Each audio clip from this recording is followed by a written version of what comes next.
Hello everybody and welcome back to our Environmental Data Mapper video training series. My name is Rex Robichaux. I'm the GIS Administrator here at Virginia DEQ. Today's video we're going to focus on the attribute table widget and some of the functionality that's available through the attribute table. In GIS, a lot of times we tend to focus on the spatial components of data, but just as important, if not more important, is the actual attribute information associated with these spatial data layers. So we want to take a look at some of the tools that we make available for you to interact with this data from the attributes standpoint. So with that said, let's go ahead and dive on in. Here we are at the Environmental Data Mapper kind of loading screen. First and foremost, there's two ways that you can easily access the attribute table widget. One would be to actually go to a layer you're interested in and expand it. So here I'm going to expand renewable energy layers as a demonstration. And let's say I wanted to see the renewable energy permits layer in the attribute table. I can hit the ellipses of that and you'll see open an attribute table here. If I click that, it's going to open up that attribute table from the bottom and it's going to take me to the tab for that layer. So this is a really handy way for you to find the attribute table and the tab associated with a particular layer that you're interested in. Go ahead and expand this a little bit. You see here the 140 features down in the bottom, so you get a feature count of what's visible. So I mentioned there's two ways here that we can interact or load the attribute table widget.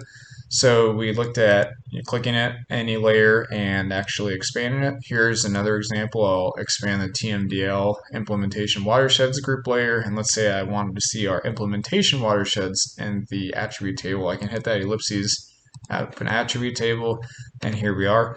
It reopens it. It's now taking me to the implementation watersheds tab, and I see the 356 features, and as you can see, it's an interactive table. The other way that you can launch the attribute table at any given time is just to hit this little down arrow. It's always there, it's just kind of hidden at the bottom. So it's that little up arrow at the very bottom of your screen. If you hit that, it will expand it. At this point, it's opened up to implementation watersheds because that's the last layer I looked at. So that may vary for you depending upon when you actually click it to expand it. So now that we have the attribute table open, it's worth noting that it's, as you just saw, expandable. So if you want more or less mapping real estate or more table real estate, you can just click it and drag it to expand it or contract it. Across the top, you'll see all the tabs which correspond with our layers from our layer list, both DEQ and external data layers that are available within the EDM. And if you click through the tabs, as you'll see here, it just essentially is loading the attribute information for these various layers. There's a couple of things you should be aware of that are important and worth mentioning.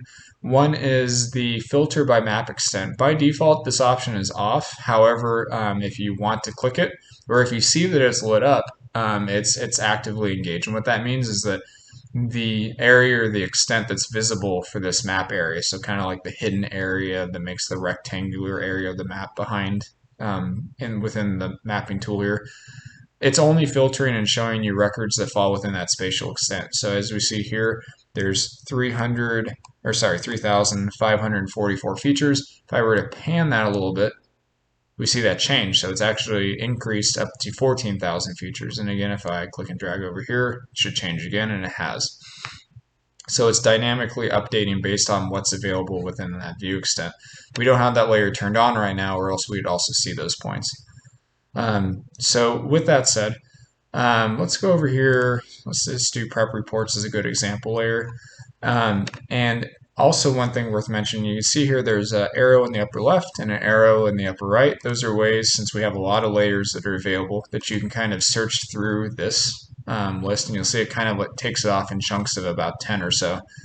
And we can iterate through all the layers that we have available. You can also click this drop down, which is going to show you a nice scroll down list. So if you just instantly want to jump straight to a layer and see it easier than that arrow kind of panning through the tabs, you can click this drop down arrow, scroll down. So let's say I wanted to do TMDL watersheds, can find it, click it, and now it's going to take me to that tab. So that's the basic navigation of the tool. So now let's take a look at some of the functionality available in here. So first and foremost, we looked at the feature count. That's a good way to tell, what the total features available are. That is, again, going to change whether or not you have the filter by map extent option checked on or not. I'm going to turn that off for this example, and I'm also going to minimize this real quick and turn on that TMDL watersheds layer so it's visible. And let's go back in here and look at some of these tools. So again, there's filter by map extent, there's zoom to, clear selection, and refresh. Refresh might not be super useful, but if you find any instance where you don't think you see updated records, go ahead and try hitting refresh. It's going to go out and hit our REST endpoint and make sure that what you're looking at is current. And you can also do manual selections here. So you can see here that I'm selecting a feature from the attribute table itself. And now that I have a feature selected, so I've done muddy run watershed here, if I wanted to zoom to that spatially on the map, all I have to do is click that zoom to. You can see it actually took us to that record. So a nice kind of tie in there between the attribution and the record. If I want to just clear the selection, wipe it out, I can do it. Just hitting that clear selection. And the next set of really valuable tools here is underneath the options. So again, if you have selected records or records selected, and this is including selected from spatial selections that we looked at in one of the last videos.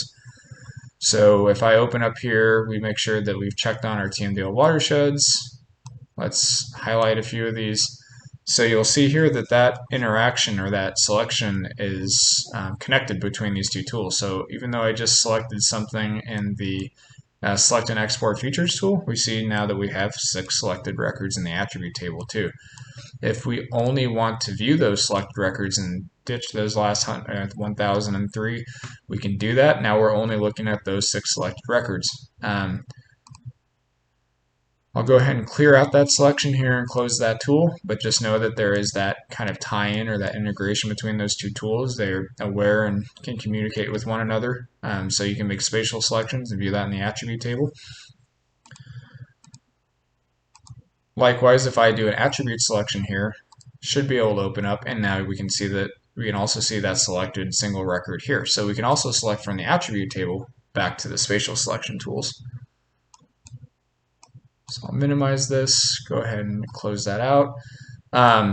Probably one of the most important tools available within the attribute table is the ability to filter. So we say filter, but you can also think query, search, but this is extremely powerful, and I encourage you, if you're somebody who is into the data that we provide, to go in here and look, because the ability that you have here to kind of formulate and extract data is pretty robust. So what this is asking for, and you can add multiple expressions, is you're basically building query parameters to show within the attribute table here. So let's say that I knew I was interested in a particular kind of pollutant, just as an example here within TMDL watersheds. So I choose the field, and now I can choose my query criteria is not, all of these kind of standard type qualifying criteria. And then if I click here, I can either enter in text, if I happen to know what it is. But if you don't, or if you want to see them, you can go in here and actually enter unique, which is really powerful because it's a validation-based return. So it's actually reaching out and it's pulling in all the valid returns for that pollutant or poll name field.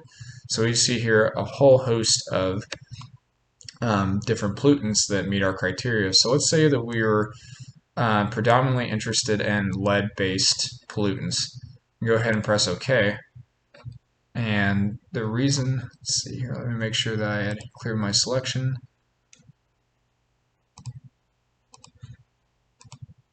Okay, so there's our one qualifying record that met that lead criteria.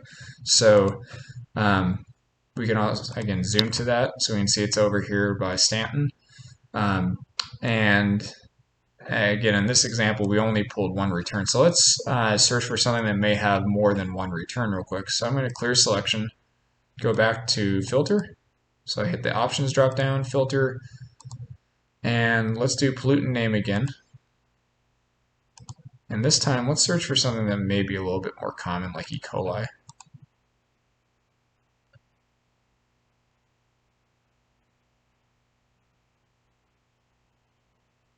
And as expected, it's one of our more common pollutants.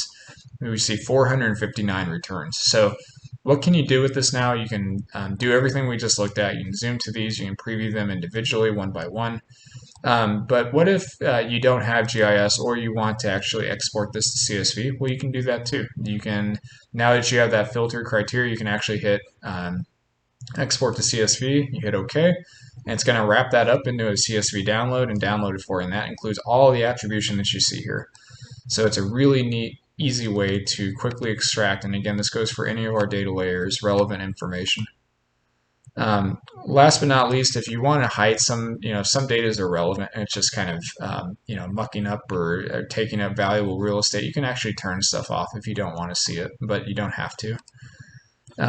So in a nutshell, that is the core functionality available here within the attribute table. It is a great way to query, find, and extract data via that CSV export. And again, you can add multiple. So if we wanted pollutant name is E. coli, and let's say we want to add a second search criteria, say we wanted to search by a region. So let me find our DEQ region. And again, I'm going to hit this kind of gear cog and say unique. Let's say that I only wanted to see E. coli pollutant TMDL records that fell within our Piedmont Regional Office, or PRO. Hit that. Now it's going to kind of enforce that double criteria. So now we see that 113. So it filtered down on only records within our DEQ region, meeting both of those criteria.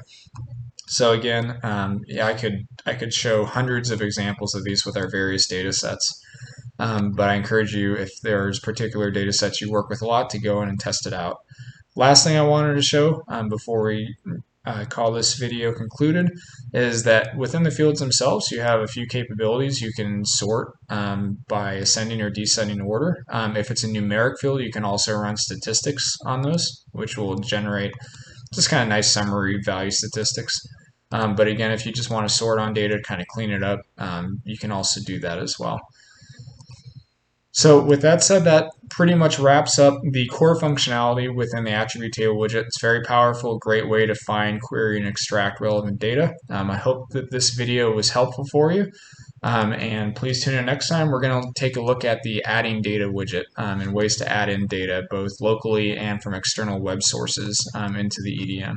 So I hope to see you there. Thanks again, and we'll see you soon.